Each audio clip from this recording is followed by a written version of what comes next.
Bismillahirrahmanirrahim. Assalamu alaikum. Dear students, welcome to Superior Group of Colleges Learning Management System. मैं हाफिज फरूख शहजाद। आज हम FSc part 2 physics का second chapter start करने जा रहे हैं, जो कि चैप्टर नंबर 13 है। चैप्टर का नाम है करंट इलेक्ट्रिसिटी। आज के लेक्चर में हम डिस्कस करेंगे इलेक्ट्रिक करंट के बारे में, सोर्स ऑफ करंट के बारे में और इफेक्ट्स ऑफ करंट के बारे में। स्टार्ट करते हैं हम इलेक्ट्रिक करंट से। इलेक्ट्रिक करंट क्या चीज है? करंट इलेक्ट्रिसिटी चैप्टर के टॉपिक जो नेम है उसके बारे में बात करते हैं। It is a branch of physics which deals with the charge in motion. Last जो हमने चैप्टर पढ़ा था वो था electrostatics, study of charges at rest. इस चैप्टर में हम स्टडी करेंगे चार्जेस को मोशन में, कि चार्ज मूव कर रहे हैं। सो इलेक्ट्रिक करंट क्या होगा? The amount of electric charge flow through a cross section of a conductor per unit time। यानी कि flow of charges per unit time जो होगा वो क्या कहलाता है? इलेक्ट्रिक करंट कहलाता है। या हम इसको डिफाइन कर सकते हैं the rate of flow of charge, positive charge और नेगेटिव चार्ज। जो फ्लो ऑफ चार्जेस है, पॉजिटिव या नेगेटिव चार्जेस, उसको हम क्या कहते हैं? करंट कहते हैं। मैथमेटिकली हम इसको किस तरह से लिखते हैं? Electric current is equal to amount of electric charges per unit time. Current को हम रिप्रेजेंट करते हैं आई से। डेल्टा क्यू क्या होगा? जो चार्जेस वहां से मूव कर रहे हैं, डेल्टा टी जितना टाइम लगेगा, तो I is equal to delta Q over delta T, that will be current. Units क्या होते हैं हम जानते हैं कि चार्ज यानी कि इसके यूनिट क्या होंगे? कूलम। और टाइम के यूनिट क्या होंगे? सेकेंड।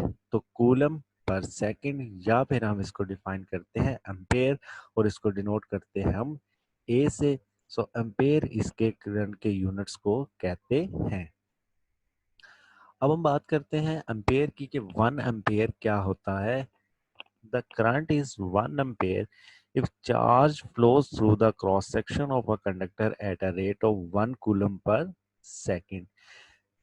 1 एम्पेयर चार्ज कब होगा? 1 एम्पेयर करंट कब होगा? जब 1 coulomb charge per second move करेगा। So 1 ampere is equal to 1 coulomb over 1 second. तो हम यहाँ पर देख सकते हैं 1 ampere is equal to coulomb over second. तो यूनिट्स क्या हो जाएंगे? कूलम पर सेकेंड इसके यूनिट्स हो जाएंगे।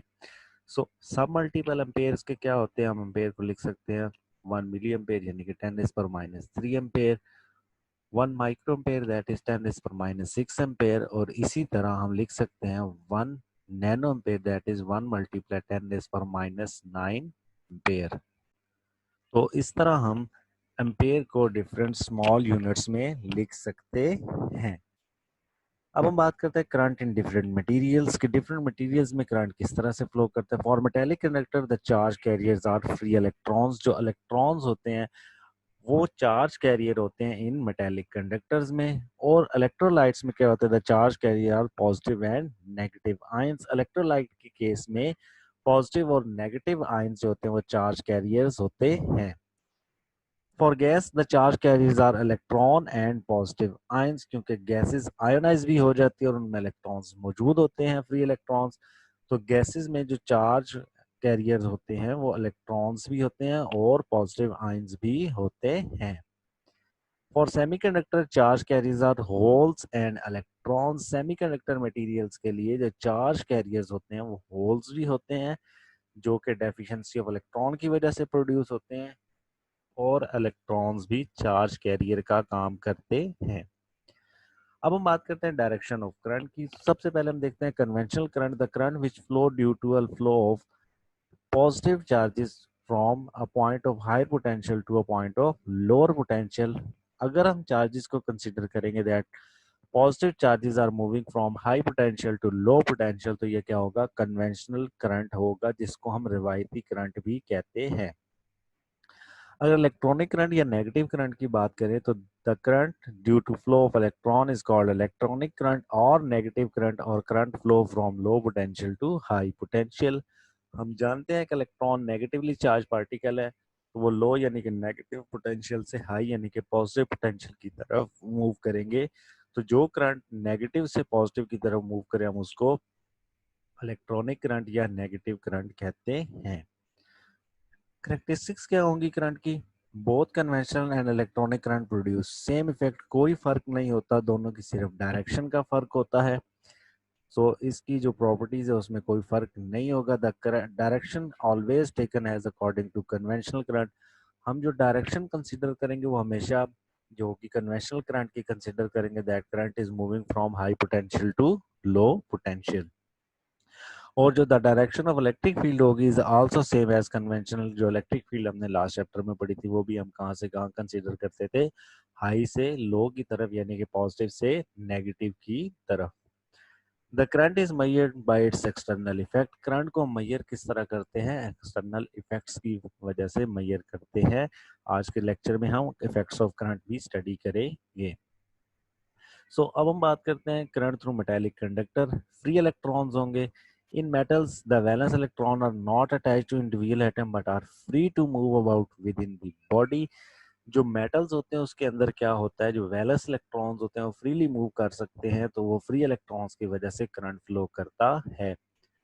These electrons are called free electrons. जो इलेक्ट्रॉन्स चार्ज मूव करते हैं वो क्या कहलाते हैं? फ्री इलेक्ट्रॉन्स कहलाते हैं। The velocity of free electron at room temperature due to their thermal motion is several hundred time kilometre per second. तो जो वेलोसिटी होती है रूम टेम्परेचर के ऊपर फ्री इलेक्ट्रॉन्स की several hundred kilometre per second होती है। In the absence of battery, अगर हम बैटरी कंडक्टर के क्रॉस कनेक्ट नहीं करेंगे तो हमारे पास क्या होगा? चार्जेस रैंडम मोशन में होंगे और वो कोई करंट कंडक्ट नहीं करेंगे। It is considered that flux of electron from one end of the conductor is equal to the flux of electron from other end of the conductor due to random motion when no battery is connected across the conductor. तो क्या होंगे? वो random motion में होंगे तो vector sum क्या हो जाएगा? जीरो। तो कोई करंट फ्लो नहीं करेगा। Therefore, no current is detected when there is no connection of a battery around the conductor. जब बैटरी कंडक्ट अटैच कर देंगे किसी कंडक्टर के साथ तो फिर क्या होगा?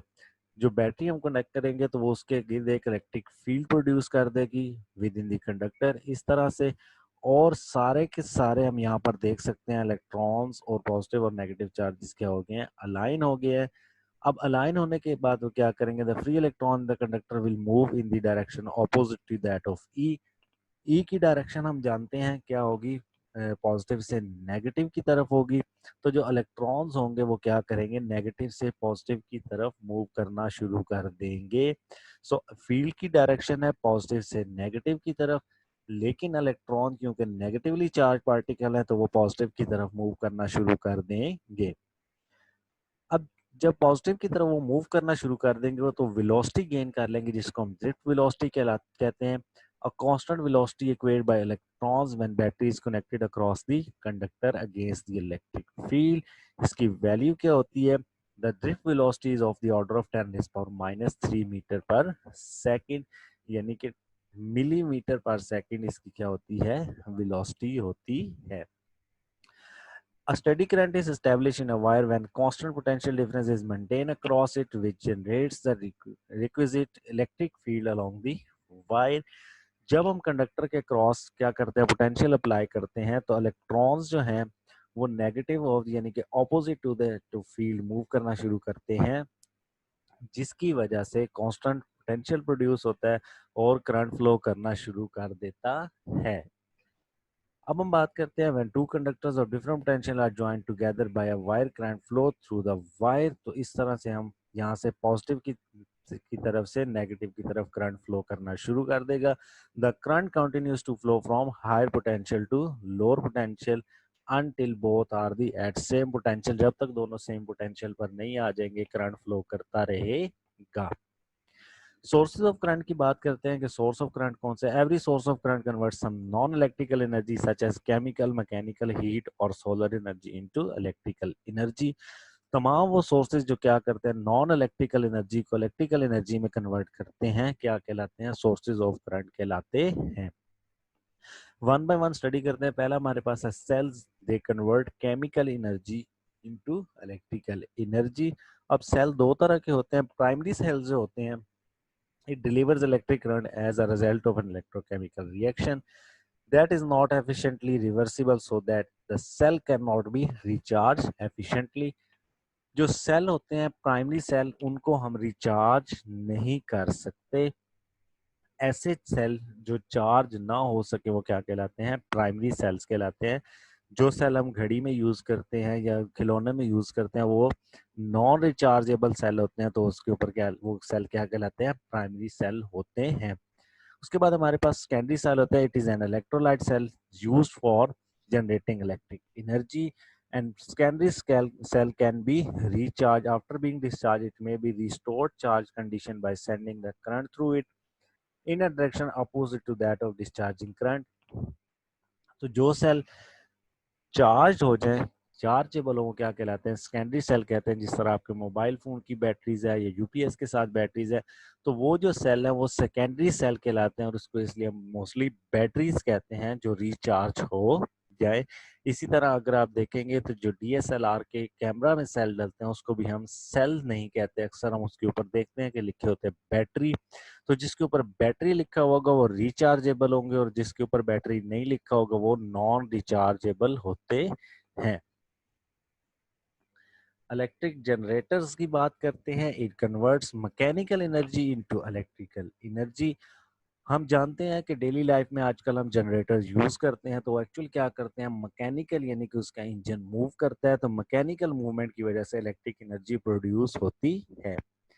थर्मोकपल्स क्या होते हैं? They are used to convert heat energy into electrical energy. Thermocouples heat energy को कन्वर्ट करते हैं इलेक्ट्रिकल एनर्जी में। A thermocouple basically consists of two dissimilar conductors joined together at their ends. The thermoelectric voltage developed between the two junctions is proportional to the temperature difference between the junction. जो temperature difference होता है दोनों के दरमियान produce किया जाता है voltage develop करके। सो सोलर सेल क्या होते हैं? In it is a PN junction device which converts the heat energy of sunlight directly in and efficiently into electrical energy. याद रखिएगा, जो हीट एनर्जी को कन्वर्ट करते हैं वो थर्मोकपल्स कहलाते हैं। थर्म इन हीट, और कपल्स दो रॉड्स हम यूज करते हैं। हीट एनर्जी को जो डायरेक्टली कन्वर्ट करते हैं वो थर्मोकपल्स कहलाते हैं। जबकि जो सन की हीट एनर्जी यानी कि सनलाइट को डायरेक्टली कन्वर्ट करते हैं वो क्या कहलाते हैं? सोलर सेल्स कहलाते हैं। Heating effects, effects of currents की बात करते हैं तो पहला इफेक्ट हम पढ़ने जा रहे हैं heating effect. Current flow through metallic wire due to motion of free electrons. हम जानते हैं करंट फ्री इलेक्ट्रॉन्स की वजह से मूव करता है। During the course of their motion, they collide continuously with the atoms of the metal. Collision होती रहती है metals के साथ जो different electrons की, उस collision की वजह से क्या होती है?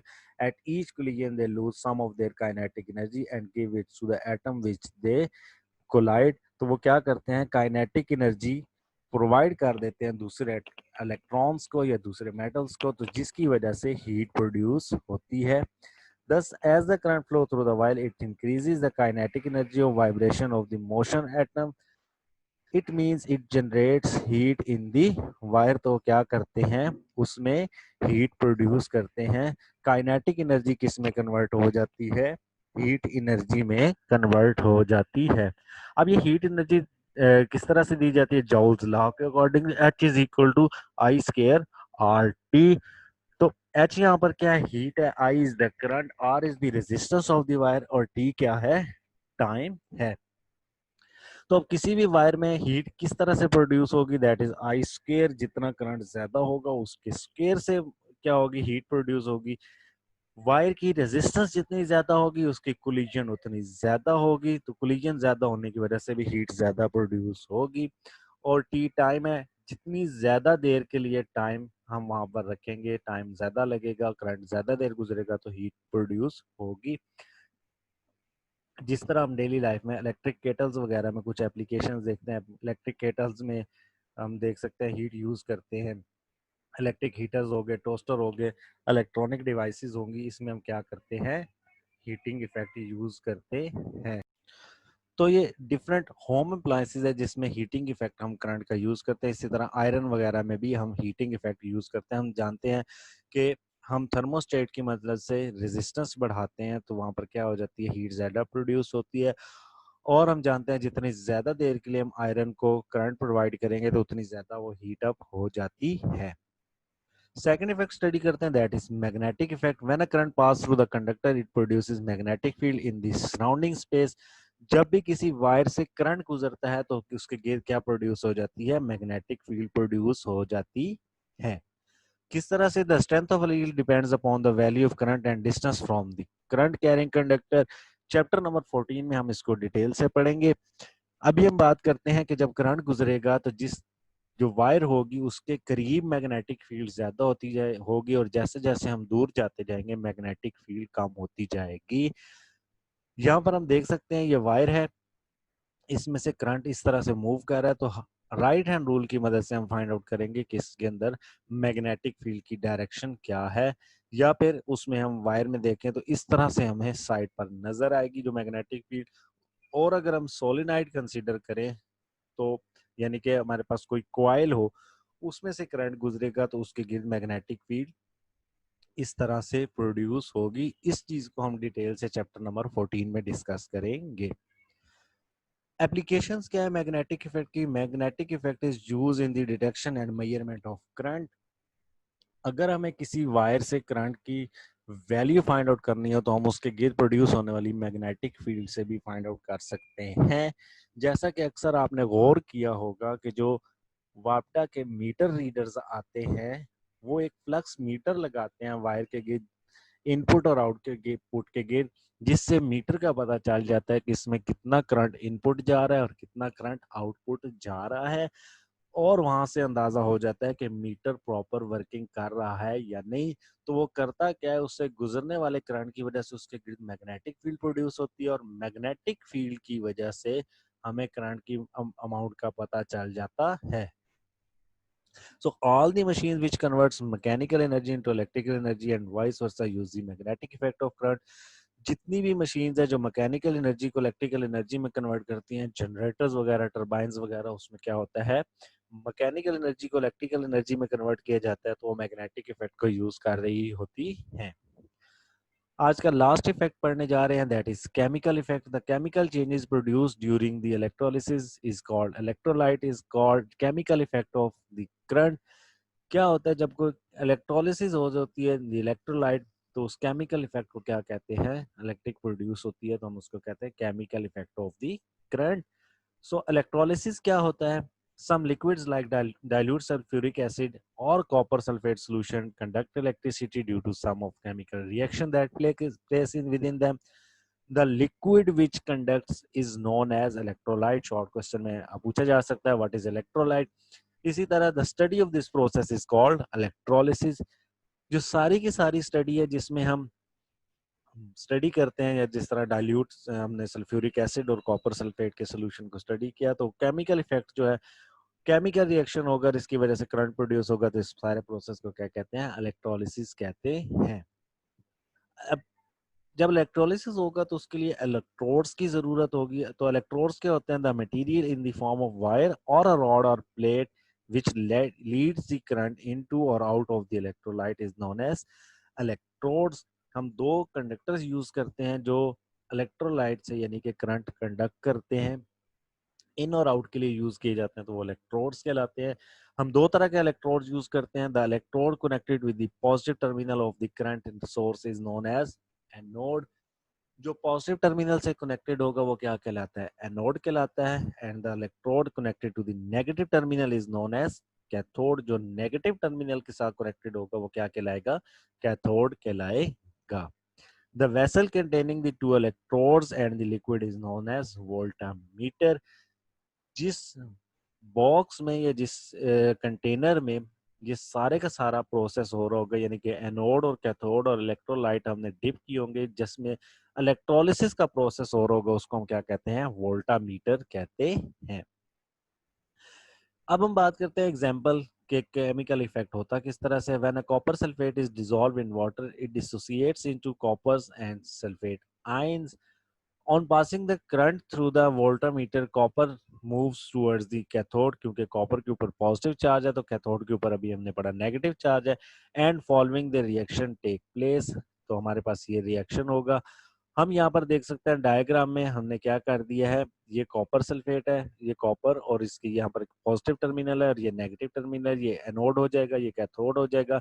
यहाँ पर हमने एमीटर लगा लिया करंट को मेजर करने के लिए। तो जब इक्वेशन होगी तो क्या होगा, कॉपर जो होगा उसके ऊपर 2+ है तो 2 इलेक्ट्रॉन्स जाएंगे और वो न्यूट्रलाइज हो जाएगा। इसी तरह जो copper atoms are deposited at the cathode plates and ions move towards the anode. So copper जो होगा atoms anode go to the solution copper ions which combine with the sulfate ions to form copper sulfate. अब हम जाते हैं sulphate पर, क्या है negative है तो वो क्या हो जाएंगे, कॉपर जाके सल्फेट के साथ मिलेगा और वो कॉपर सल्फेट बना देगा। As during the process of electrolysis, copper is continuously deposited on the cathode while an equal amount of copper from the anode is dissolved into the solution and density of copper sulfate solution remain unchanged. तो क्या होगा, इस सारे process के अंदर जो copper होगा वो प्रॉपरली कॉन्टिन्यूसली डिपॉजिट होता रहेगा कैथोड प्लेट के ऊपर, और कॉपर जो होगा एनोड के ऊपर डिसॉल्व भी होता रहेगा। तो डेंसिटी जो होगी कॉपर सल्फेट सॉल्यूशन की क्या रहेगी, वो सेम रहेगी। तो इस प्रोसेस को हम क्या कहते हैं, इलेक्ट्रोलिसिस कहते हैं। अब ये जो कंटेनर पड़ा हुआ है इसको वोल्टामीटर कहते हैं। जो पॉजिटिव टर्मिनल है दैट इज एनोड, और जो नेगेटिव टर्मिनल है दैट इज कैथोड, और ये जो लिक्विड है बीच में दैट इज इलेक्ट्रोलाइट। अब इस सारे प्रोसेस को एक और नाम भी हम देते हैं, process of containing thin layer of some expensive metal gold silver on an article of some cheap metal is called electroplating. Short question में पूछा जाता है व्हाट इज इलेक्ट्रोप्लेटिंग। तो इलेक्ट्रिक प्लेटिंग क्या है कि जब हम किसी चीप मेटल के ऊपर एक्सपेंसिव मेटल की एक लेयर को चढ़ा देते हैं तो उसको हम क्या कहते हैं, इलेक्ट्रोप्लेटिंग कहते हैं। जिस तरह हम गोल्ड का पानी चढ़ाते हैं किसी चीप मेटल के ऊपर तो उसको क्या कहते हैं, इलेक्ट्रोप्लेटिंग कहते हैं। पास्ट पेपर्स के एमसीक्यूज को डिस्कस करते हैं। Current flow in the gases due to, Gujranwala 2011 में पूछा गया ये क्वेश्चन। तो हम जानते हैं that is due two electrons and positive ions की वजह से मूव करता है। सो सेकंड क्वेश्चन है drift velocity of electron in a conductor is of the order of, Bahawalpur 2008, Multan 2009 और 2011 में क्वेश्चन पूछा गया, और सरगोदा बोर्ड में 2009 में। तो अभी हमने वैल्यू पढ़ी है ड्रिफ्ट वेलोसिटी की क्या होती है, 10⁻³ मीटर पर सेकंड होती है। लास्ट क्वेश्चन आज के टॉपिक में से, the heat produced by the passage of current through the resistor, Sargodha 2010 में पूछा गया। तो H is equal to I² RT होता है। शॉर्ट क्वेश्चन देखते हैं जो प्रीवियस बोर्ड में पूछा गया, define electrolysis and basic principle of electroplating. Electrolysis क्या होता है और बेसिक प्रिंसिपल बताना है इलेक्ट्रोप्लेटिंग का। सेकंड क्वेश्चन जो पूछा गया, define sources of current and give its two example, के सोर्सेज ऑफ करंट क्या है और उसकी एग्जांपल क्या है। सरगोदा बोर्ड 2019 में क्वेश्चन पूछा गया। लास्ट क्वेश्चन है आज का, define drift velocity and also right it's value eight room temperature. Sahiwal 2019 में क्वेश्चन पूछा गया कि ड्रिफ्ट वेलोसिटी क्या होती है और उसकी वैल्यू हमें लिखना है एट रूम टेम्परेचर, जो अभी हमने एमसीक्यूज में भी डिस्कस की। ये था आज का लेक्चर जिसमें हमने करंट इलेक्ट्रिसिटी का चैप्टर स्टार्ट किया और बेसिक करंट के बारे में पढ़ा।